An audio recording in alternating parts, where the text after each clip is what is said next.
The financial sector right now is dropping.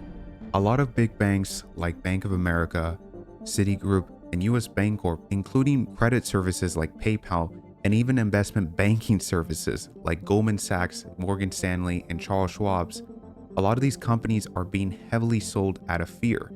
But is this fear justified? Should we sell a lot of these big banks? Well, let's find out.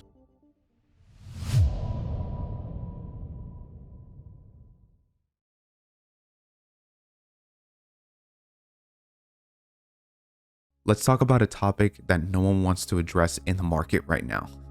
Since 2022, almost all major financial companies have been dropping. Bankers such as CEO of JP Morgan, Jamie Dimon, has said that there's still yet worse to come to the banking sector, and we should prepare for the worst, which emphasizes in the banking industry, and several other credit service companies have been saying the same thing.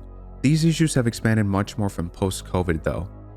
Out of inflation and high interest rates right now, along with even issues that have been present like the US debt limit becoming much more problematic for companies, but especially to banks who rely on interest income and revolve their business model around that. But should we sell a lot of our bank stocks and financial service companies like Goldman Sachs or Morgan Stanley because of this? Well, yes, if you're holding a shady bank, and no, if you're holding a valuable bank. That's simple. We are going to talk about in this video what banks to avoid and what banks to keep track of right now from the panic. Okay, so let's talk about a bank that just collapsed a few days ago. Yep, you've heard it.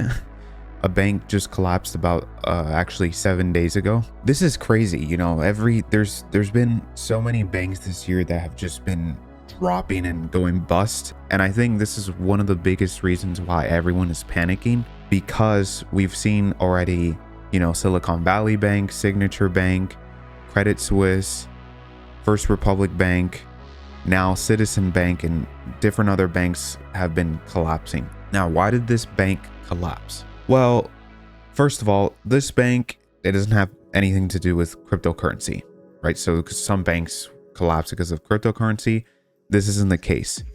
Just so you can know, the Citizens Bank is a bank mostly located in the New England type of states like Massachusetts, New York, Pennsylvania, and New Hampshire, and like, you know, those type of states, much up north in the northeast of the United States. And the reason why this bank went bankrupt, the FDIC had to step in, was because this bank, so you can know, right now we're going to talk about actually banks to avoid, and this is a bank that you should have avoided if you just read the statements. And I'm going to show you what you should look out, and you're going to find what was so obvious that made them collapse. First off, if we look at CFG Bank, for a while it's been dropping, right? It's been dropping. If we compare it from JP Morgan on the other hand has been doing good, right? Because JP Morgan is a stable bank in comparison with Citizens Bank, right? When you look at Citizens Bank, it's been just dropping, right? And now it's going to drop a lot more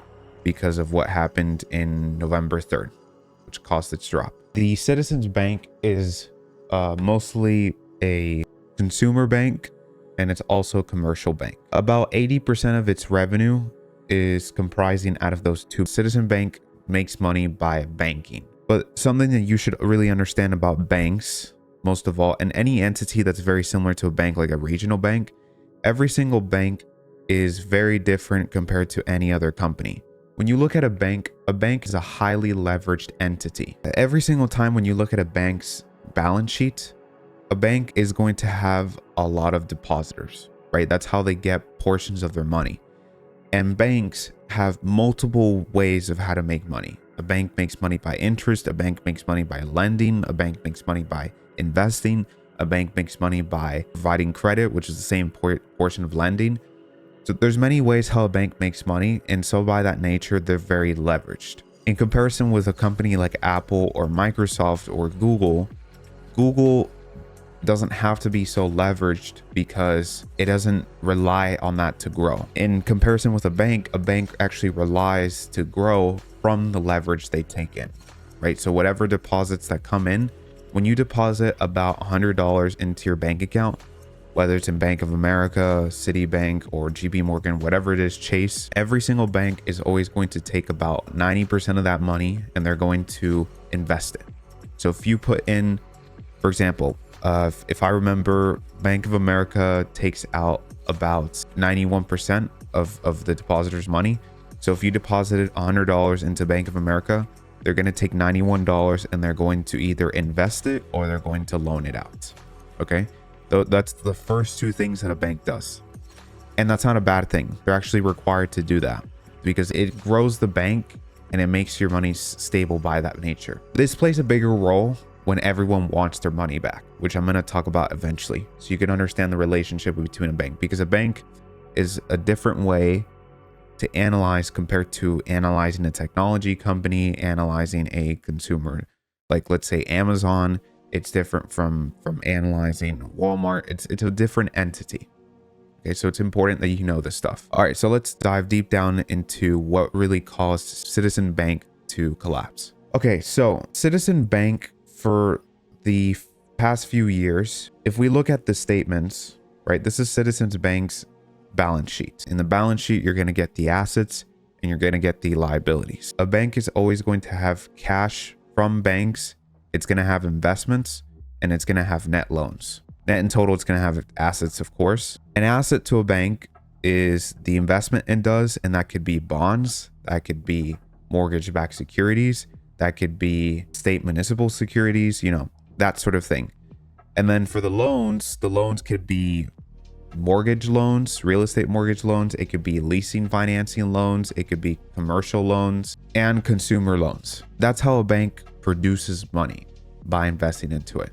Naturally, when you look at a bank, one of the key things that you want to look at is you never want, for example, this is one of my rules. My rules is that you don't want a bank to have, in general, their investments to occupy more than 50% of their entire assets. Why? Because naturally, as their investments are marketable. The majority of all their investments in every bank is going to be comprised by marketable type of securities. So that could be stocks, although not really commonly stocks, but it can be bonds. Bonds are cyclical. Bonds go up and down based upon macroeconomics, like what they did in 2022. A lot of bond values came down because interest rates went up rapidly. And they also invest in mortgage-backed securities, which are also cyclical. So the thing about a bank is that you never want a bank to have such a huge occupancy in their assets to be a marketable, fluctuating investment. Because you need to remember that the majority of the funds that are putting into these investments are the depositors' money. And there are also other forms of income that they receive, but a big majority of those type of funds to invest, or whether it's in loans, are going to be the people's deposits. So it's not responsible when a bank has more than 50% of those assets from the depositor's money, which in total is most of all with the assets. That's why I put that sort of calculation. That's one of the rules. For the loans, I want to find that a bank has around 40 to 90% of their loans occupying their assets as well.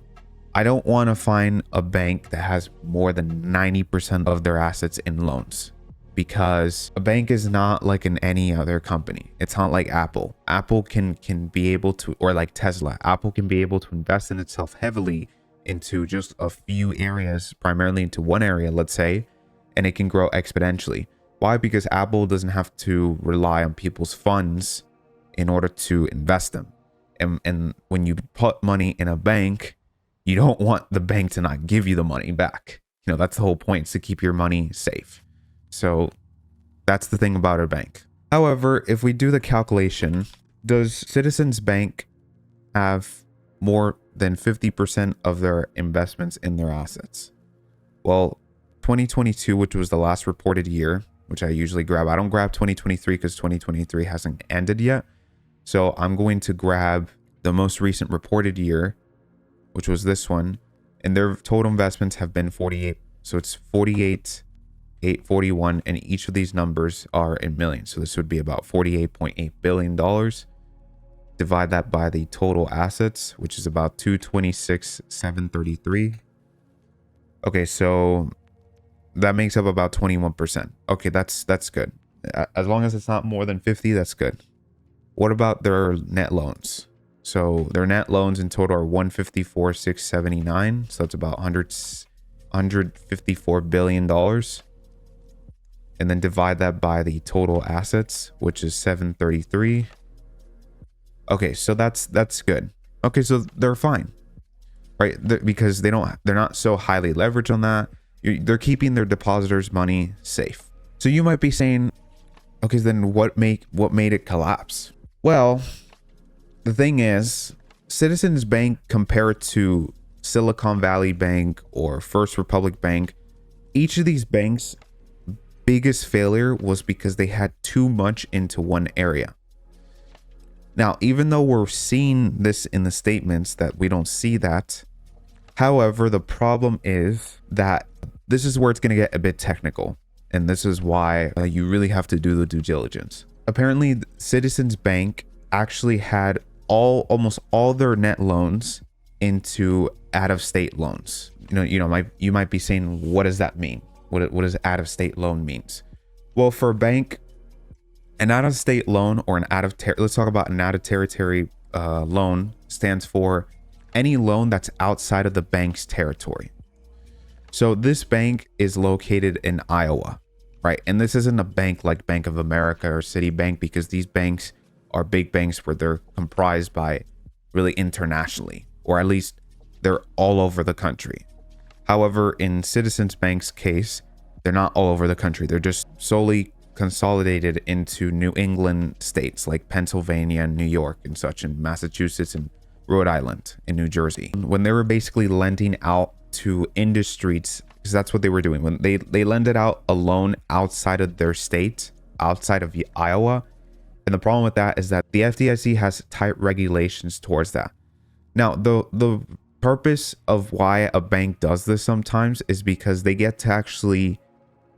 sometimes get to make a bigger return by doing that. And sometimes if they did it strategically, they can be able to diversify their returns in the loans by doing it from another state. That way it can hedge the returns they're making locally, if that makes sense. But the problem is, you can learn this as a lesson. The main issue, which I want everyone to learn from this lesson, because I think a lot of people who are even professionals in investing don't even do the due diligence to a huge depth to what I'm going to say right now. Even though in the statements this didn't show it, I always say that when you're going to look at a bank, you want to read the SEC filings. You want to read the annual reports, right? When you read the annual reports and when you read the SEC filings, which we teach in the course, you get to exactly see everything the company is doing. And that's not an over exaggeration. A company by law, when it's public, especially a bank, a company that's public has to, by regulation, publicize absolutely everything they did in that year. Whether their revenue went up, they have to explain why. Why did their net income go down? That company is going to explain in the SEC filings why it went down. Why did their debt increase, and so on. So if you read the SEC filings and you read the 10K, you could have seen that they would have addressed these loans, and they would have said that these loans would have been out of state, right? So you would have been cautious by that point, because the problem was that they had almost all their loans out of state. But instead of diversifying the loans, which is what you're supposed to do in a bank, Citizens Bank decided to literally put all these loans into a single industry. And that's very stupid. Like, that's so stupid. I don't get why they did that. A bank should never do that, because your whole purpose as a bank is in order to conservatively grow. You never want a bank to want to grow a lot. Because when a bank wants to grow a lot, it focuses too much on the growth than rather the stability of the bank. You can have growth, but that's not going to last long. And that's the main reason why banks collapse all the time. It's never because if it's a bad bank, it's what it is. But if it's a stable and a good bank, a bank will last long if it just doesn't do anything stupid. That's what it is. And so that's the case here. This bank did something stupid because they decided to put all these loans into a single industry. Now, the industry that they decided to loan this out was actually in commercial trucking industry.